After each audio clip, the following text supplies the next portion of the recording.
How can you learn to delegate effectively when it's often much easier to just do the task on your own as opposed to teaching someone else how to do it? That's the question I'm going to answer in this week's Engineering Management Lessons video.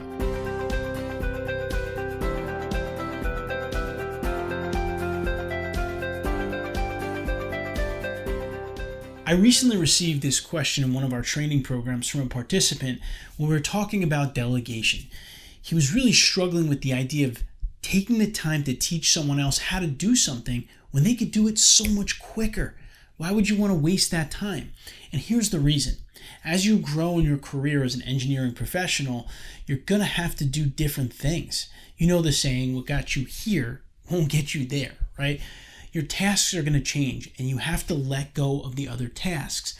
And initially, it is going to feel slower when you're taking the time to show someone how to do it, when you're giving them clear instructions.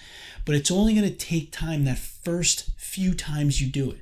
Once they get good at it, it's going to save you time because they're going to become effective. And in fact, with many managers that I've spoken to in the world of engineering, when they become really good at delegating, they find that the people they're delegating to end up executing those tasks better than them because they had different skill sets or different strengths that just made them better at that. And so while I understand that it's frustrating when you start to delegate and you have to take the time to teach someone, you have to have a long-term view. You have to think about the fact that sitting with them for a half an hour or an hour once or twice is going to save you many hours in the long term. And what's more important than that is not only the time it's going to save you, but what you're going to be able to do with that time by focusing on newer, more visionary tasks for your leadership role. I hope you found this week's Engineering Management Lessons video helpful. Please be sure to subscribe to our channel here for our weekly videos that are focused on helping engineers become better managers